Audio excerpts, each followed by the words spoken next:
Saya justru sampai hari ini juga belum merasa jadi wali kota gitu ya. Jadi perasaan karena kita memang lama di DPRD gitu ya. Jadi perasaan masih seperti anggota DPRD saja. Cuman barangkali dari sisi tanggung jawab itu memang mulai terasa bahwa beban wali kota itu mulai sedikit-sedikit. Oh iya ya, ternyata saya adalah pemimpin di Kota Banjar. Sebetulnya permasalahan di birokrasi ya, kalau kita misalkan menempatkan mereka di bidangnya yang sesuai dengan pendidikannya, saya rasa akan mudah ya. Setuju. Jadi kalau kita misalkan ya, saya tidak perlulah ada orang yang loyalitas terhadap saya, tapi terhadap tugas gitu ya. Kalau saya punya visi misi itu harus mereka mau tidak mau harus bisa menjalankan. Ya kalau mimpi saya sebetulnya begitu saya terpilih jadi wali kota, Pak Gubernur menjanjikan bahwa dalam 5 tahun Banjar kinclong, yaitu mimpi saya bisa Banjar berubah ternyata dengan bantuan provinsi jadi kebanggaan orang Banjar, dan Banjar dijadikan perbatasan Jawa Barat Jawa Tengah itu oleh provinsi, dibangun oleh provinsi.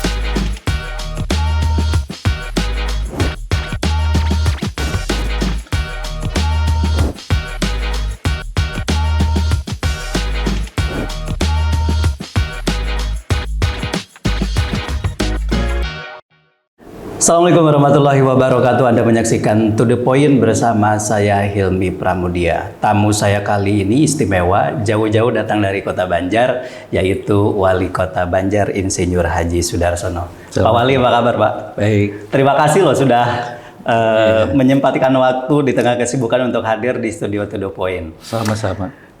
Ya, ini kita bicara soal Kota Banjar di masa depan tentu, karena kan sejak 20 Februari Pak Wali dilantik ya, kalau tidak salah Februari lah.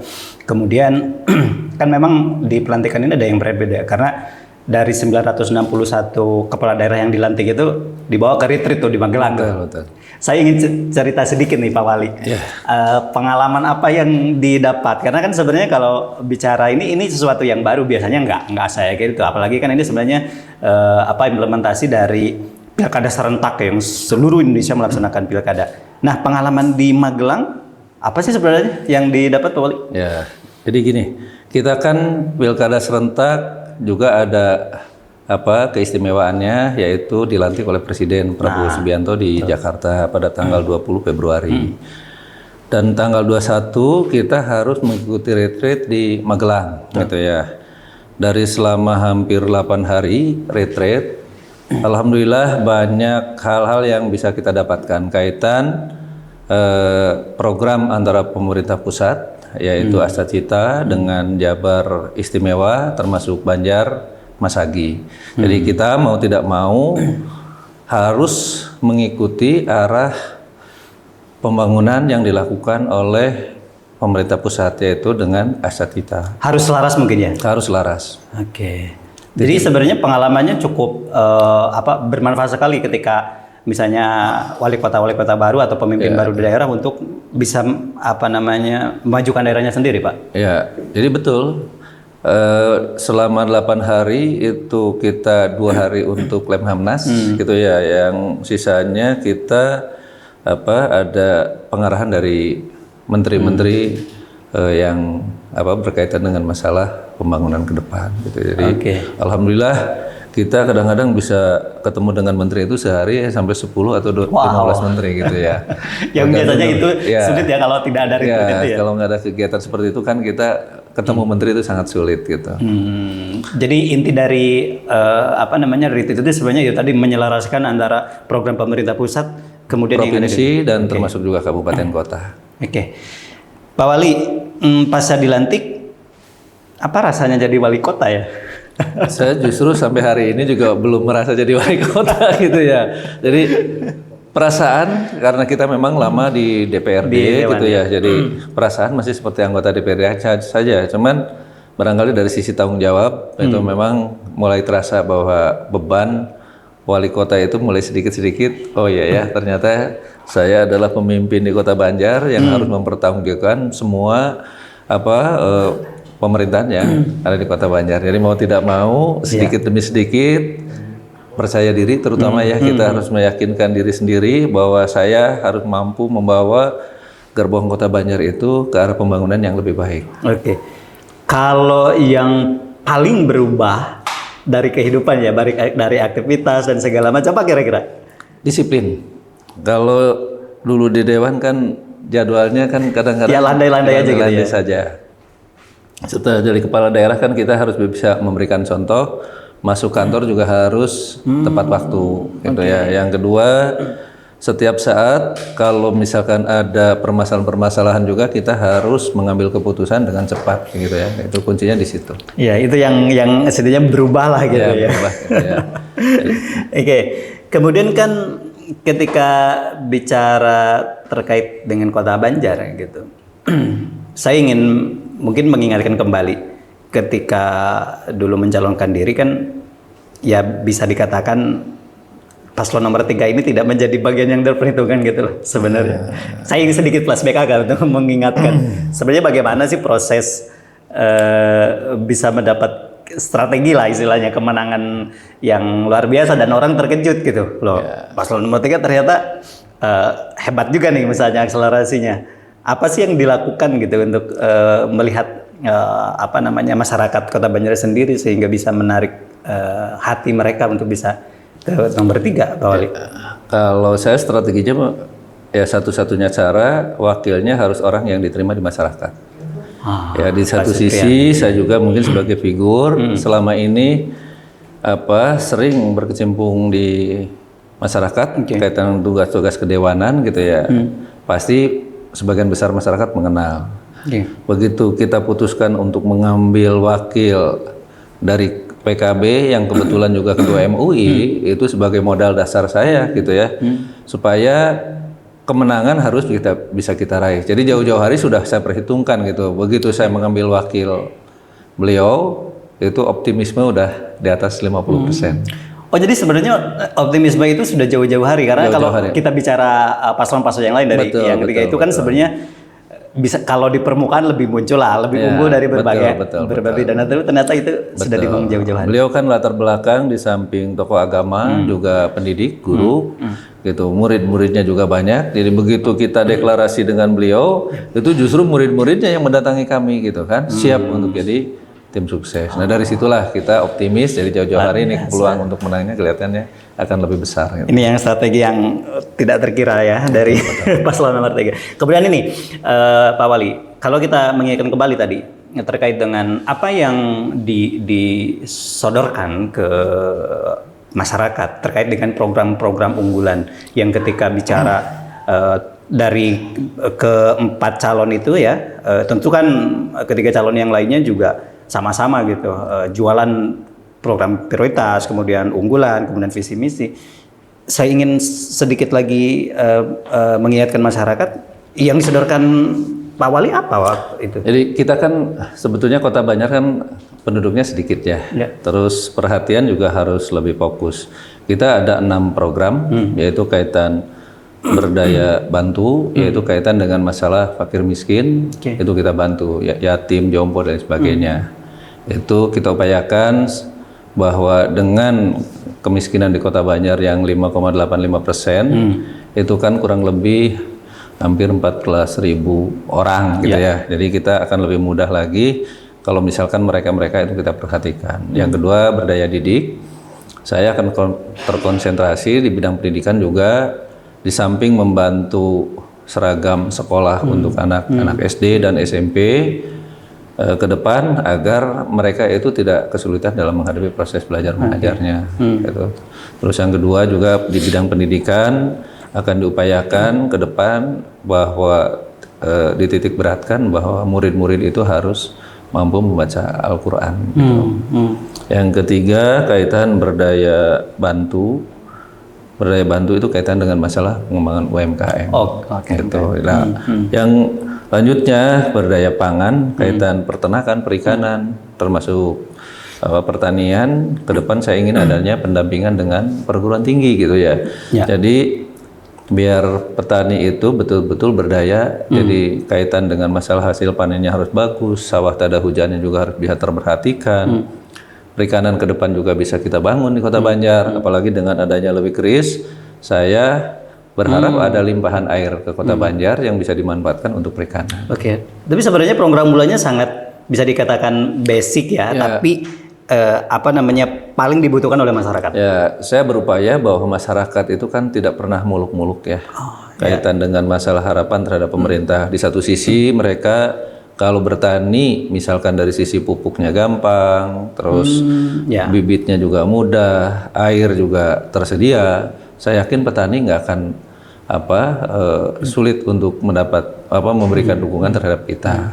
Yang kedua kaitan dengan masalah UMKM juga sama, karena pengusaha di kita rata-rata kan golongan ekonomi menengah ke bawah, usaha mikro. Di Banjar itu ada kurang lebih 27.500 usaha mikro yang harus kita perhatikan UMKM-nya. Ya itu tadi sebenarnya sepakat.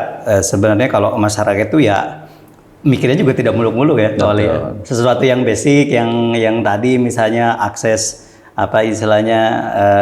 pertanian mudah, kemudian pupuk mudah didapat, sebenarnya cukup di situ-situ aja kan. Ya, dan kebetulan di saat lagi kampanye kan pada saat itu pupuk sulit. Ya, beli pupuk sulit gitu kan, begitu ada pun berbelit-belit. Begitu kita mau dilantik, kebijakan pemerintahan presiden yang baru kan ini kaitan dengan pertanian kan pupuk mudah gitu ya. Jadi seolah-olah bahwa dengan dipilihnya saya bisa berupaya untuk mempermudah pupuk, padahal sebetulnya itu kan kebijakan nasional gitu ya. Tapi memang jadi selaras akhirnya, betul. Apa yang saya janjikan bahwa pada saat pemerintahan saya itu pupuk mudah dan alhamdulillah bisa terrealisasi. Baik Pak Wali, gini, setelah dilantik kemudian retreat pulang lagi ke Banjar dan tanggung jawabnya adalah sebagai orang nomor 1 yang harus mempertanggungjawabkan masyarakat. Apa yang dilihat gitu? Karena kan sekarang melihatnya tentu dari helikopter view lah, melihat melihat masyarakat Kota Banjar, potensi dan segala macam. Apa yang dilakukan dan dari mana membenahinya? Kalau dari sisi program-program yang tadi ya, kaitan dengan berdaya pangan, berdaya lokal, kaitan dengan masalah pengembangan UMKM, terus kesehatan juga kita perhatikan, pendidikan kita perhatikan, bahwa Kota Banjar dari sisi sumber daya alam itu kita kan tidak mempunyai apa-apa gitu ya. Ya, betul. Cuman Banjar itu punya keistimewaan bahwa satu-satunya kota di dunia yang di tengah kotanya itu ada sungai dan ada hutan gitu ya. Nah, itu ke depan akan kita upayakan bahwa 2 kelebihan kita dibandingkan dengan kota lain akan kita upayakan agar bisa memberikan nilai tambah terhadap ekonomi masyarakat Kota Banjar. Jadi saya sangat bersemangat sekali pada saat Pak Gubernur ketemu kita untuk membantu Banjar kaitan pengembangan perbatasan Jawa Barat Jawa Tengah. Nah, kebetulan Kota Banjar ini punya jalur nasional, jalan nasional itu kurang lebih 7 km dari Cisaga sampai dengan Cijolang. Nah, itu modal dasar saya untuk mengembangkan kawasan perbatasan. Jadi kalau pembangunan di daerah lain barangkali mungkin banyak ya sumber daya, tapi kalau Banjar punya potensi itu hanya jalan nasional. Itu satu-satunya yang bisa kita usahakan untuk dikembangkan supaya bisa memberikan kontribusi terhadap pertumbuhan ekonomi Kota Banjar.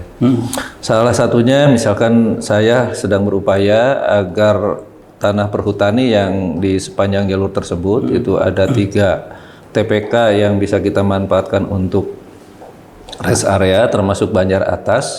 Nanti juga di sana ada lokasi situ Mustika gitu ya, kita upayakan nanti ke depan dikelola oleh pemerintahan Kota Banjar.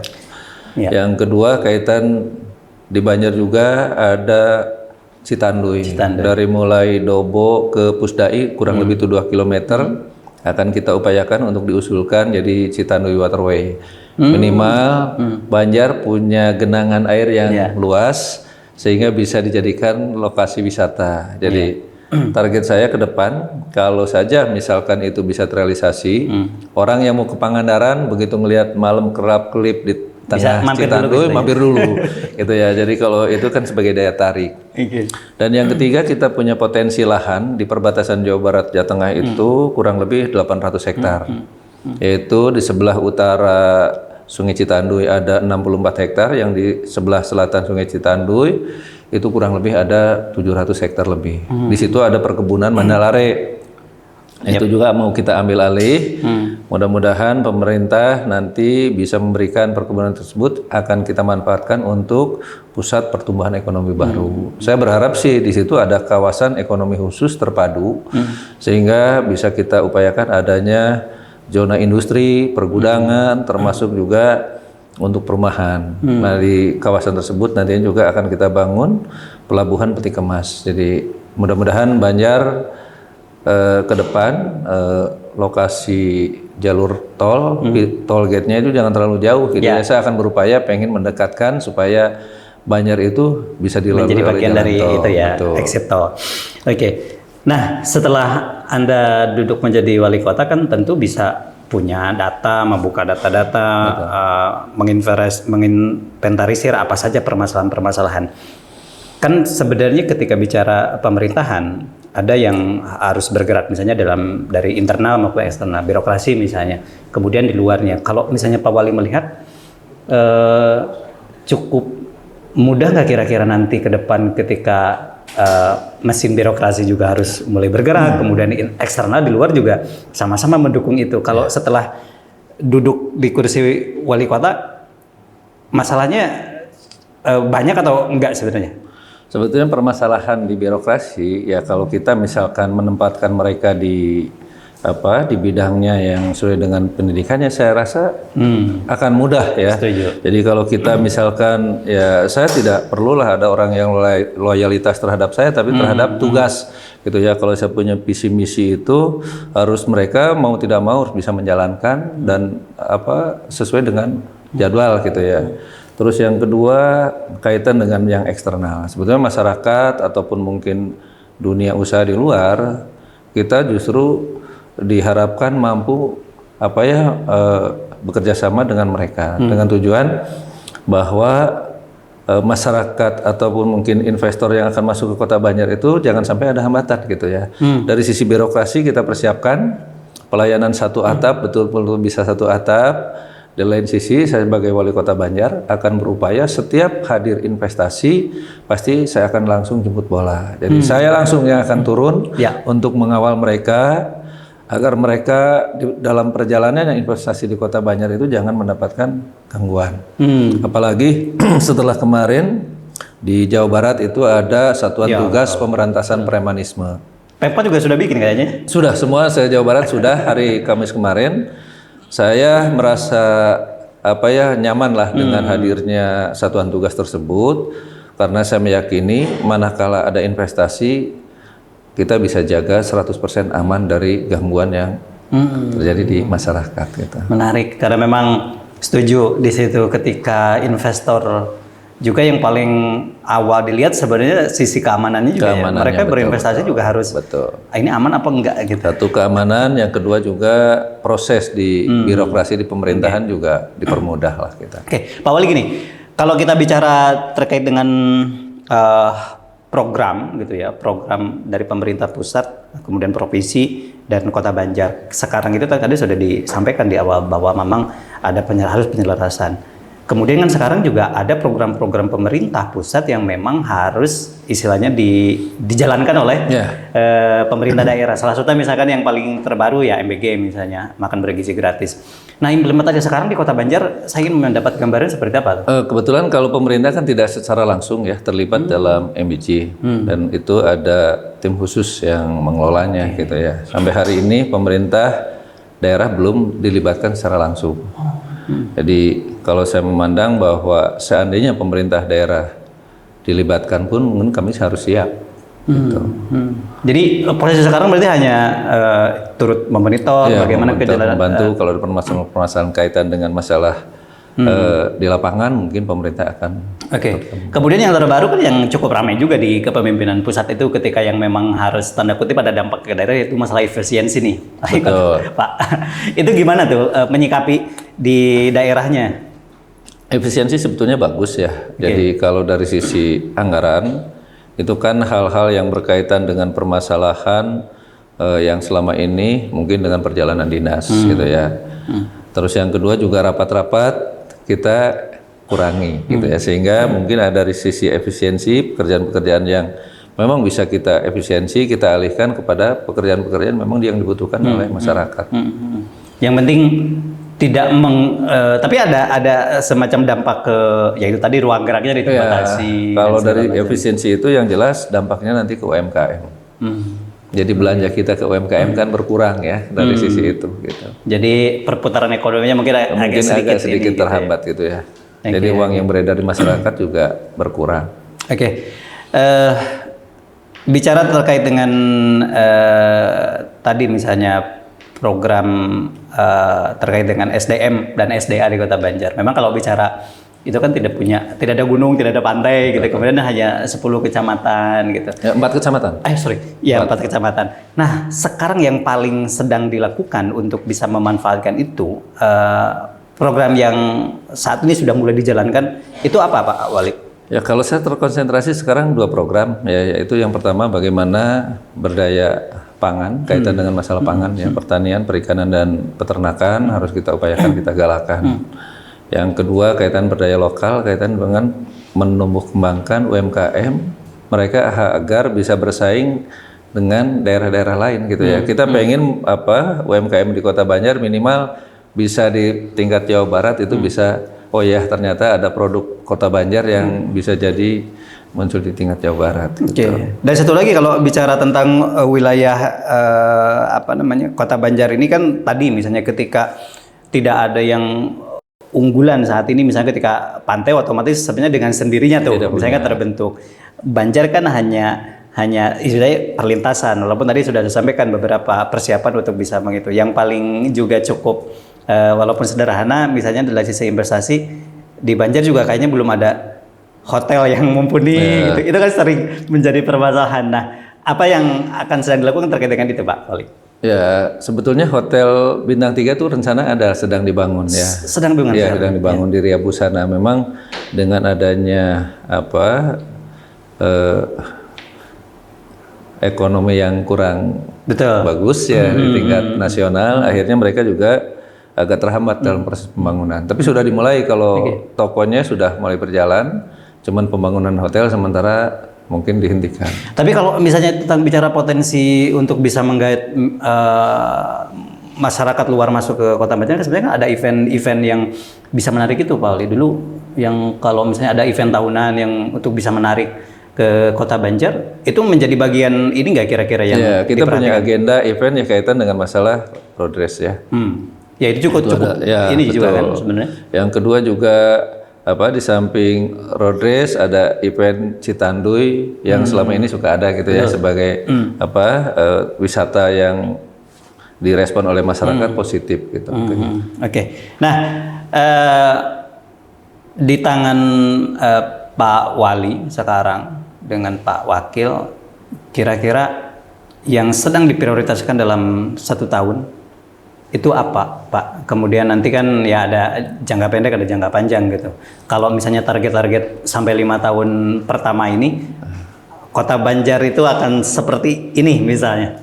Ya minimal kita punya kebanggaan masyarakat yang selama ini diharapkan kan harus bisa kita wujudkan. Salah satunya mungkin kita pengen agar Masjid Agung Kota Banjar, mungkin satu-satunya Masjid Agung ya di daerah Jawa Barat yang belum terbangun kan hanya tinggal di Kota Banjar. Itu nanti harapan masyarakat kita upayakan untuk bisa direalisasikan. Yang kedua, taman kota yang dulu bagus, sekarang sudah mulai kurang, ini juga harus kita perhatikan agar taman kota bisa kelihatan bagus. Terus hanya beberapa ini gedung dewan juga harus kita lihat kan bahwa Dewan Kota Banjar gedungnya juga bagus. Jadi yang selama ini kita kan seolah-olah tertinggal dari sisi pembangunan gitu. Oke. Nah, di beberapa waktu lalu kan sebenarnya muncul atau bagian dari list Kota Banjar itu menjadi daerah yang miskin lah itu dari sisi itu. Nah, merespon itu apa untuk bisa mengembalikan minimal tidak masuk jajaran itulah misalnya Pak Wali. Ya. Kita juga mengakui ya memang sumber daya alam di Banjar kan tidak ada. Potensi wisata juga boleh dikatakan sangat minim ya. Ada juga wisata-wisata yang lokal. Syarat daerah untuk jadi lokasi wisata kan hanya 2. Satu air, yang kedua dingin ya. Kalau kita punya daerah dingin pasti gampang untuk wisata. Kalau punya air banyak juga yang tergenang Dalam artian apa danau, apa pantai juga bisa kita kembangkan. Sementara di Kota Banjar kedua-duanya kita tidak memiliki.